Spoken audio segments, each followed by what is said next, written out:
बनवाए अपने सपनों का आशियाना दिवाकर इंफ्राटेक के साथ। बहुत कम दामों में बेहतरीन क्वालिटी, अनुभवी इंजीनियर के साथ बनवाए अपना आशियाना। मध्य प्रदेश के पूर्व मुख्यमंत्री दिग्विजय सिंह शमशाबाद के महानीम चौराहे पहुंचे और पत्रकारों से कई मुद्दों पर चर्चा की। साथ ही शमशाबाद विधायक राष्ट्रीय सिंह के कार्यकाल में हुए भ्रष्टाचार की चार्जशीट खुद बनवाने की बात कही और सरकार की लाडली बहना योजना को भी दिग्विजय ने चुनावी स्टंट करार दिया और कहा 18 साल से भाजपा बहना को भूल गई थी, अब चुनाव के समय बहना याद आ गई। दरअसल दिग्विजय सिंह महानीम चौराहे स्थित RM गार्डन पहुंचे। वहां पर आयोजित मंडलम व सेक्टर स्तर पर पार्टी में काम करने वाले कार्यकर्ताओं से उन्होंने 1-to-1 बात की और 2023 में कांग्रेस की जीत सुनिश्चित करने के लिए कार्यकर्ताओं में ऊर्जा भरी। तो हम 1500 देंगे, तो इस योजना का 2023 में क्या इफेक्ट होगा? भाजपा की सरकार 2003 में आई और ये 2023 है। अगर वो 15 महीने छोड़ दें जहां कांग्रेस सरकार रही तो 18.5 साल में बहना की याद नहीं आई शिवराज सिंह जी को। ये केवल चुनावी स्टंट है और अभी तो फॉर्म भरे जा रहे हैं, लोगों के हाथ पांव जोड़ रहे हैं, घुटने टेक कर प्रार्थना हो रही है बहना हमें दे दो, लेकिन बहना के पति जीजा जी के घर की तलाशी ली जा रही है, बिजली के बिल में उनके कुर्की चल रही है। ये केवल वादे हैं। इन्होंने कितने वादे किए हैं? कर्जा माफ़ हो जाएगा, ये हो जाएगा, वो कौन सा किया है? एक भी वादा इन्होंने पूरा नहीं किया और ये बहना की याद 18.5 साल बाद आई है। ये इस बात से साबित होता है कि इनका कोई लेना देना नहीं, केवल चुनावी स्टंट है। पुरानी पेंशन बहाली कमेटी के अध्यक्ष माननीय कमलनाथ जी के निर्देशन में मैं हर विधानसभा सीट में सेक्टर मंडल के गठन की चर्चा कर रहा हूं। उन लोगों से बातचीत कर रहे हैं, उनको अपनी बात कहने का मौका दे रहे हैं। जितने भी हमारे कांग्रेस के सदस्य हैं उन विधानसभा क्षेत्र के लोगों से हम लोग राय मशवरा ले रहे हैं और उनकी बात सुन रहे हैं। ये पूरी तरीके से हमारी तैयारी के लिए, होने वाले चुनाव की तैयारी के लिए हमारा ये प्रयास है और इसमें कैसे हम लोगों के इस क्षेत्र से कांग्रेस पार्टी जीते उस पर हम राय मशवरा करेंगे। ये एक दूसरे की आलोचना, पार्टी के अंदर की आलोचना के लिए ये मीटिंग नहीं है, लेकिन कैसे हम लोग भाजपा को हरा सके और भाजपा की जो कारगुजारियाँ रही हैं और यहाँ के क्षेत्रीय विधायक जी ने किस तरह से यहाँ को लूटा है जनता को और सरकार किस तरह से लूट रही है, उस पर हम लोग चर्चा करेंगे। कोई प्रश्न पूछना हो तो पूछ लीजिए। सर 2023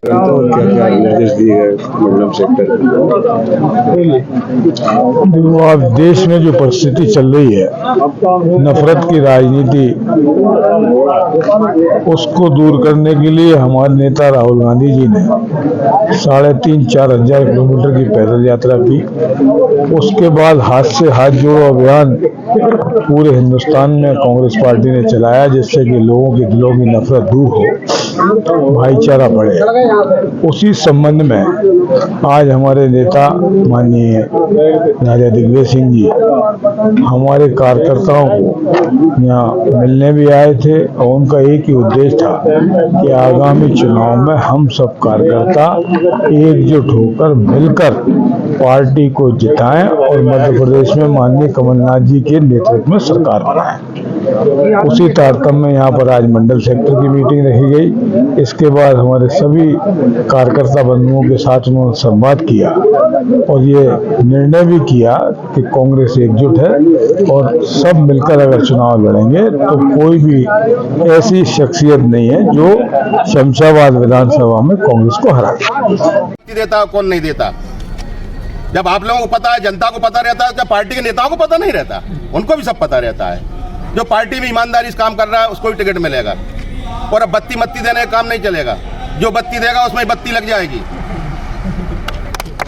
से हार रही है कांग्रेस यहाँ पर, कैसे प्रत्याशी को उतारना? हमारे मध्य प्रदेश कांग्रेस कमेटी के प्रदेश अध्यक्ष माननीय कमलनाथ जी, हमारे पूर्व राज्यसभा सांसद राजा साहब दिग्विजय सिंह जी, हमारे प्रदेश कांग्रेस कमेटी पूर्व अध्यक्ष अरुण यादव जी, सुरेश पचौरी जी, सारे वरिष्ठ नेता, सबको विधानसभा क्षेत्र का एक एक बारीकी से आकलन है कि हमारा क्षेत्र में कौन प्रत्याशी मजबूत है।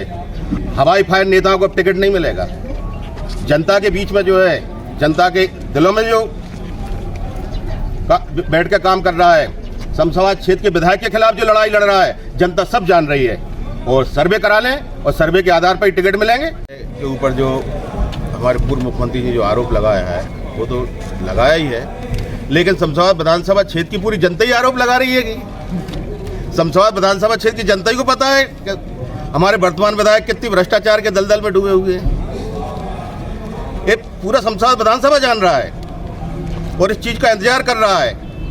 उनको 6 महीने 6 बरस जैसे लग रहे हैं। वो ये चाह रहे हैं कि जल्दी जल्दी चुनाव आए और माननीय विधायक जी चुनाव मैदान में आए और उसका हम उनको जनता सबक सिखा के भेजेगी। जो इनने 5 साल में जो पूरे काल में जो काम किए हैं वो किसी छुपे नहीं, आप मीडिया वालों से भी नहीं छुपे, आप भी सब जानते हो। और अभी आपने देखा परसों के दिन एक ठेकेदार आए थे कोई नायडू कि शमशाबाद का बाईपास बन रहा है, ना कोई शमशाबाद का बाईपास बन रहा। शमशाबाद का बाईपास बनते बनते 5 साल से सुन रहा हूँ। बहुत बढ़िया। अभी मैंने 26 जनवरी को भी मीडिया के माध्यम से अवगत कराया था, शमशाबाद का कोई बाईपास नहीं बन रहा। और मैंने कहा भी था 3 महीने के अंदर आप देख लेना, चुनाव का जब समय आएगा, बरसात का सिर्फ 1 महीना रहेगा, बाईपास का नरियल फूटने की तैयारी हो जाएगी। और आप देख लेना ज़्यादा से ज़्यादा 15 दिन के अंदर नरियल फूट जाएगा बाईपास का। और झूठे वादे करके और वोट लेने का सिर्फ हथगंडा, इसके अलावा कोई काम नहीं है। और अब जनता इतनी बेवकूफ़ नहीं है, जनता सबक सिखा के रहेगी कि बाईपास यदि बनना था तो 5 साल से क्या आप सो रहे थे? नहरों का पानी जाना था, 5 साल से आप सो रहे थे। कई गांव ऐसे हमारे जिनमें आज तक नहर नहीं पहुंची। और आप झूठे वादे आंखों के में पानी के आंसू लगा कहते हो मुझे नींद नहीं आती मेरे किसान भाइयों के। अरे ओलावृष्टि में तबाही हो गई है शमशाबाद विधानसभा क्षेत्र में, कई गाँव मैं खुद गया और विधायक जी भी गए। आप जरा लिस्ट लेकर पूछे कितने लोगों को क्या मुआवजा मिला है। और नहीं, मैं तो ये सुनता था, मेरी रात को नींद नहीं लगी, मैं रात को सो नहीं पाई।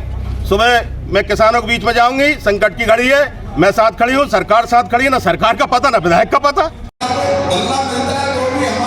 सोनिया गांधी और डॉक्टर मनमोहन सिंह जी की योजना है और उसी योजनाओं का उनका जो नाम बदला जाता है उसमें हमको विचार करना है। क्योंकि भारतीय जनता पार्टी के लोग